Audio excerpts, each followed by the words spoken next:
안녕하세요, 김감자입니다. 지난 영상에서는 가중치 누적 차감 시스템의 개념과 설계의 큰 틀에 대해 알아봤습니다. 오늘은 4개의 큰 코드 기둥을 리뷰해 볼게요. 첫 번째로 로드 매니저를 리뷰해 보겠습니다. 오토로드에 등록시킨 스크립트로 게임 실행 시 외부 데이터인 CSV 파일을 읽어와서 우리가 사용하기 좋게 가공하는 역할을 합니다. 그럼 로드 매니저를 제대로 리뷰하기 전에 기획이 담겨있는 CSV 파일을 먼저 리뷰해 볼게요. 실제 기획 시에는 XLSX 확장자인 엑셀 파일로 표를 만듭니다. 아이템 코드부터 name, percentage와 low weight, weight multiplier 등 여러 정보가 있죠. 근데 여기서 low weight는 각 아이템의 가중치고요. weight multiplier는 총 가중치입니다. D2셀을 한번 보시면은요, 수식이 들어가 있어요. 보이시죠? 이는 추후에 어떤 아이템이 추가되더라도 전체 퍼센테이지 항목이 100%가 되게 하는 저만의 기획 방식입니다. 그리고 기획 시에는 가중치를 고민할 필요 없이 각 아이템의 드롭 확률만 정하면 알아서 수식으로 가중치도 설정이 됩니다. 기획 입장에 따라서 반대로 하셔도 되고요. 예를 들면 로우 웨이트를 정하고 퍼센테이지가 자동으로 들어가게 말이죠. 그래서 이렇게 만들어진 파일을 CSV 파일로 변환하여 저장하기만 하면 되는 거죠. 편리하죠? 그럼 다시 로드 매니저 코드 리뷰로 돌아갈게요. 드롭 테이블 파일 패스라는 이름의 상수로 우리가 만든 CSV 파일 경로를 설정해 줍니다. 그리고 ready 함수에서 게임 시작과 함께 load CSV 파일 함수를 호출합니다. 이 함수에서는 CSV 파일을 열고 한 줄씩 읽어 딕셔너리로 가공한 다음에 데이터를 보관하는 데이터 매니저에 전달을 할 거예요. 파일을 열고 읽는 부분은 넘어갈게요. 주석 자세히 달아놨으니까요. 천천히 보시면 충분히 이해가 되실 겁니다. 실제 코드에서 사용하는 부분은 아이템 코드와 아이템 네임, 로우 웨이트 이 세 가지만 사용합니다. 그리고 템포러리 테이블이라는 이름의 딕셔너리에 아이템 코드를 키로, 아이템 네임과 로우 웨이트를 각각 또 다른 딕셔너리로 묶어서 value로 담습니다. 그러니까 템포러리 테이블 입장에서는 하나의 키에 하나의 value가 있는 거지만 이 value 안에는 아이템 네임과 로우 웨이트가 담긴 하나의 딕셔너리인 거죠. 그래서 이렇게 정제가 완료된 데이터를 오토로드에 등록된 데이터 매니저에 전달하여 저장을 합니다. 이제 로드 매니저에서 파싱한 CSV 데이터를 저장하는 데이터 매니저를 알아보겠습니다. 오토로드 등록 스크립트고요. 내용은 아주 간단합니다. 이 드롭 테이블 데이터라는 이름의 변수를 getter와 setter 함수로 접근할 수 있게 했어요. 제가 사용한 접근자 설정자는 GD 스크립트에서 건져하는 방식은 아니고 제게 익숙한 방식이라 이렇게 사용했습니다.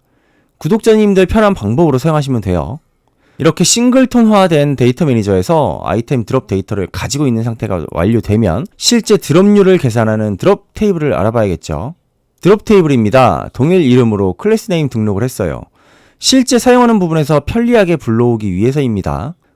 드롭 테이블은 데이터 매니저가 들고 있는 데이터를 기반으로 가중치 누적 차감 알고리즘을 사용하여 드롭시킬 아이템을 결정하는 역할을 하는 클래스입니다. 그래서 new로 드롭 테이블이 객체화될 때 생성자인 init 함수에서 강제로 데이터라는 이름의 변수에 데이터 매니저에 데이터를 입력합니다.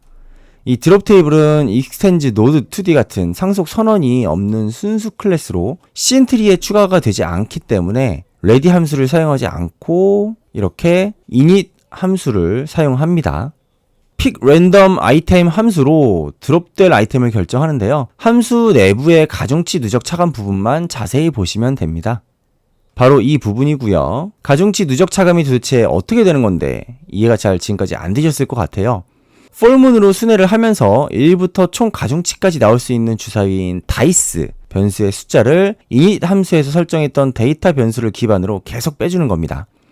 그러면 언젠가 다이스의 값이 0보다 작은 순간이 오겠죠? 그 순간이 바로 아이템이 결정되는 순간이에요. 이렇게 하면 이전 영상에서 설명드렸던 것처럼 연산상으로도 매우 가볍고 유지 보수에도 좋은 코드가 완성이 되는 겁니다. 이제 마지막 기둥인 실제 모든 로직을 가동하는 메인을 알아보겠습니다. 메인은 어디까지나 아웃풋 창에 결과를 출력하는 테스트 스크립트라는 점을 기억해 주시고요. 스페이스 키를 누르면 드롭 아이템 함수를 실행을 시킵니다. 드롭 아이템 함수는 메인 자체 함수고요. 호출 시 데이터 매니저에 정지된 데이터를 받아와서 드롭 테이블을 객체화할 때 사용하는 함수입니다. 그리고 드롭 테이블에 픽 랜덤 아이템 함수를 호출하면 아이템이 결정이 되겠죠. 실행해 볼게요. 스페이스 키를 누르면 아웃풋 창 보이시나요? 이렇게 아웃풋 창에 결정된 아이템들을 출력시켰습니다. 역시 0.0001% 확률의 할배검은 나오진 않네요. 이렇게 두 편의 영상으로 가중치 누적 차감 시스템을 아주 자세히 알아봤습니다. 구독자님들의 이해를 돕기 위해서 첫 번째 편은 개념 설명, 이번 편은 실제 코드 리뷰를 했는데요. 이렇게 해도 이해가 완벽하시지는 않을 거예요. 실사용하실 때는 영상 더보기란의 GitHub 주소에서 제 프로젝트를 확인하셨으면 좋겠습니다. 제 설명 듣는 것 말고도 직접 코드 리뷰를 해보시면 와닿는 게 많이 다를 거거든요. 그러면 지금까지 교학상장하는 유튜버 김감자였습니다. 감사합니다. 제가 책을 하나를 썼습니다. 고돗 GD 스크립트 All-in-One이라는 책이고요. 정말 프로그래밍을 처음 하시는 분들을 위한 책입니다. 변수부터 상수, 그리고 클래스나 상소까지 처음부터 끝까지 이 GD 스크립트에 대한 아주 기본적인 내용들을 안내를 드리고 있는 책이니까요. 교보문고 온라인몰에서 많이 찾아주시길 바라겠습니다. 그러면 지금까지 교학상장하는 유튜버 김감자였습니다. 감사합니다.